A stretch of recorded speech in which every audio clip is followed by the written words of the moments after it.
Good afternoon, Mayam. Kumai tawri ngasi gi vlog sidi ay afternoon day hore ka. So ayuk ki lai thabak lore, chak chabasu lore. Ado hajik ay ko akoi watching gi Sankranti yaura manina ko nong ni ta ngai re.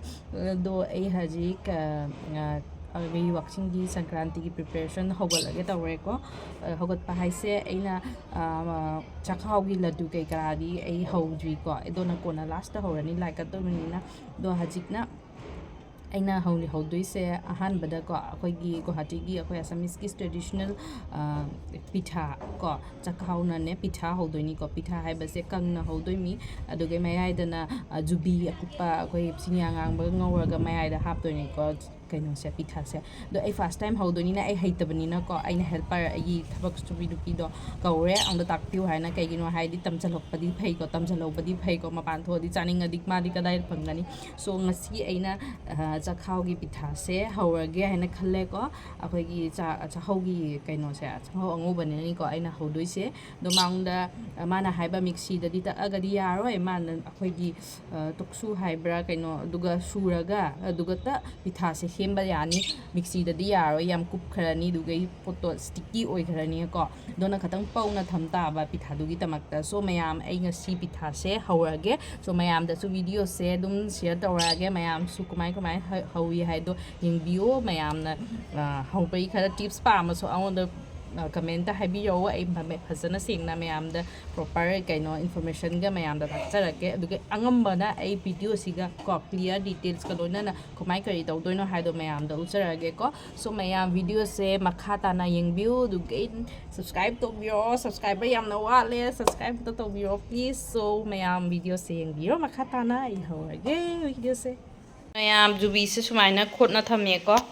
adugai di chini angang ga ma se ngaurani sigalai sing mayam ahen ba sing train thamjale Sankranti numita chana ba ayukta mayam ai anjali pung mai makhai da lakani ai dugai akhoi hawrani ko da chakung kai ka di loi singdok thamme ka yam dei lage loi singdok thamme chakung ka di loi na clean tawna thamme kai gino ai da lai da kat su yani ai na ko phajana sing na aina hawrage khalle ko so mayam video se tum yeng pi bihugi preparation haure watching gi Sankranti gi ko preparation haure do ro so mayam akoi hajik chini angang ba loli aiga anjali ga dili hi karo hi aiga anjali ga chini angang preparation pitha ho bagi Assamese tradition ki pitha ko etu to narikolo pitha bora saulor pitha hai badi kaino ki koi chahau ching gi pitha hawdoi ko mayai da jubi hapaga so mayam yang biro kumai kai chini angang ba se ising tawraga hana londoi ni ko ma se ngawra ni hajik ngawra mana khorot bonai na khot okay মোৰ ঘৰত নাই মোক বা পিঠা বনাব নাজানো নহয় আমি খালি লাড্ডু সাড্ডু এইবিলাকে মুড়িৰ লাড্ডু চিৰা লাড্ডু তাৰপিছত কি কয় তিলৰ লাড্ডু এইবিলাকে চলে পিঠা চিঠা নাজানে মই জানি কিনে বনাম और मैं एकदम बीमारी लग रही हूँ क्योंकि आज मुझ में अंजलि ने मेरा कोई काम नहीं कर दिया आज मैंने खुद पोछा मारा কাৰণে বলে মিয়াকে বলে দিবা দিছি ये तो दे सके तो मैं आप जुबी गौरे नसी aku ya di se yam na ki au na ta li yung ko ya di se yam phajana ki re ko ite ki ang wa sai hai ra de ko pura din ne puran be disu ni tu kom ho bone ada na di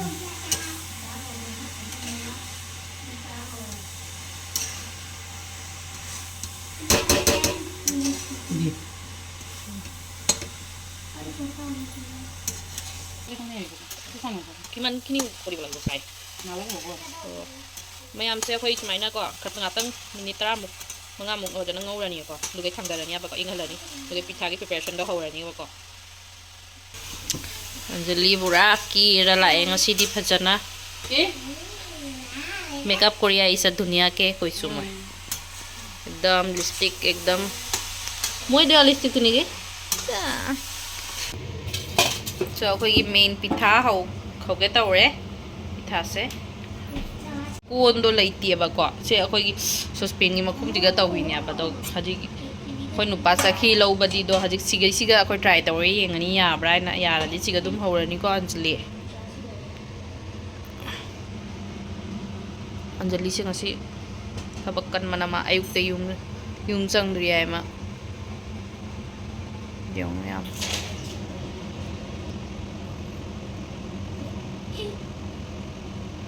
Hoy situ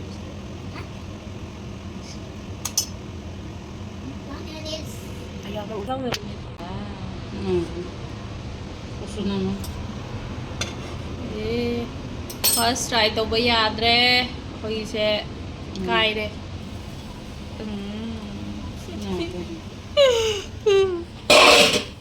Anjali ये क्या कर दिया तुमने दिल के टुकड़े टुकड़े हो गए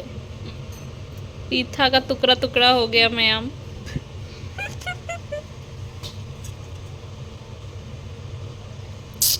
याद रहे Oslo pisit na na.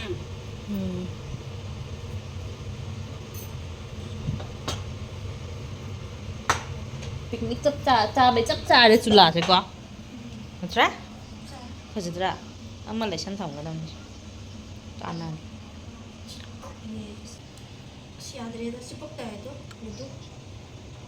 aku juga mai cuti bên một lên cuma pitha sih mai ai sih gani ko stuff to sih itu gorom ya sih karena warna ini gimana guys Nay ha. mai lesson doi nya ba ko ko se kai se ma ba kon sin ni नहीं वाले my Nay. बनी नहीं ना क्या बोल chicken का शरीर काट लिया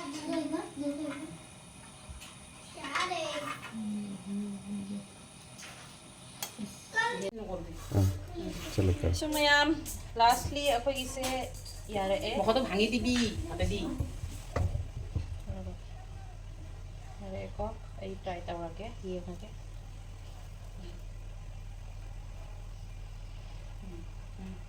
Mazor gini. debe usi de uthi jabo Uthi bari pithi pithi si kan uthi bari bole. de uthi de uthi de Ada samus pat thoi de. Ada samus pat thoi de. Te ulte de. Inka roll kor de. शाबाश sa Anjali mor hato to मेरा पैसा नहीं करेगा Hal kotha. ha Hal kotha. टेमा में बनाते रहते बनता Setya etu side tight hoi jabo. Etu side tight hoi jabo na tar bisot ta gom pabi na. Tase ultai di kine etu side ei kori gina. Besi holi ei. Kiman সময় থিয়া হই বনাবি এইটো তো অশান্তি লাগি যাব থিয়া হৈ বনাই দাদা কম তলত আনিব পাইপটো কাটি কিনে ওলাব থিয়া হই বনাব তো হা দাদা থিয়া হই কিমান সময় বনাব এটো পিঠা বহুত টাইম লাগে অকল সকল এই হৈ যাব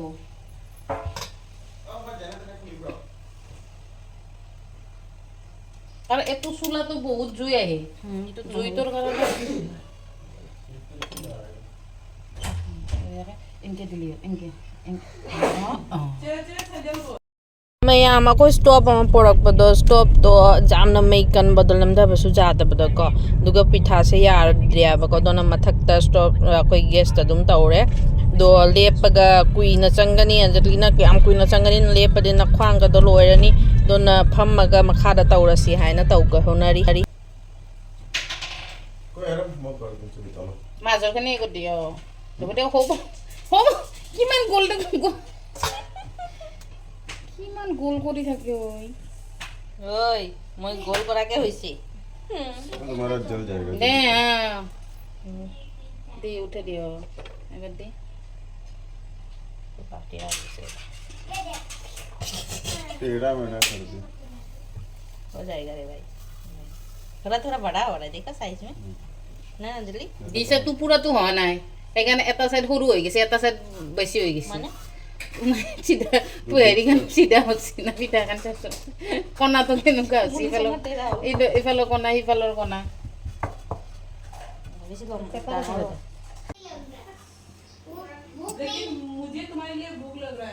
So mayam pitha se koi yare e ko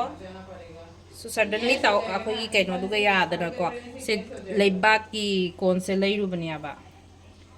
dona yare e hasik se sumai khatang ta khala ga ne ma se akoi na sumai roll sem do nya ba ko sumai leisan do ni kut na dum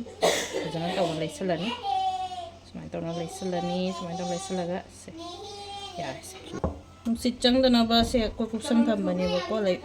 phi chot pa sina nung sit chang adi ya ta ba ko mutum ta sa